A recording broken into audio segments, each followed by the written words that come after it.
கர்த்தர் நீதிமான்களின் வழியை அறிந்திருக்கிறார், துன்மார்க்கரின் வழியோ அழியும் என்று சங்கீதம் 1:6 நாம் பார்க்கிறோம். இந்த உலகத்தில் பல வழிகள் இருக்கலாம், ஆனால் எல்லா வழிகளும் ஜீவனுக்கு வழி நடத்துவதில்லை. தேவன் நீதிமான்களின் வழியை அறிந்திருக்கிறார் என்பதன் அர்த்தம் அவர் அவர்களை கவனிக்கிறார், வழி நடத்துகிறார், பாதுகாக்கிறார், இறுதியில் மகிமையான முடிவுக்கு கொண்டு செல்கிறார் என்பதாகும். சில நேரங்களில் நீதியின் பாதை கடினமாக தோன்றலாம், அநியாயக்காரர்கள் செழிப்பது போலவும் தோன்றலாம். ஆனால் தேவனுடைய வார்த்தை கூறுகிறது, துன்மார்க்கரின் வழி நிலைத்திருக்காது, அது அழிவிலே முடியும் என்று.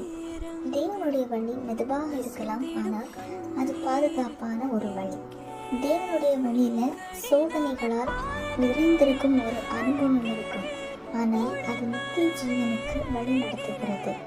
இன்று உங்களையே நீங்கள் கேட்டுக்கொள்ளுங்கள், நான் எந்த வழியில் நடக்கிறேன்?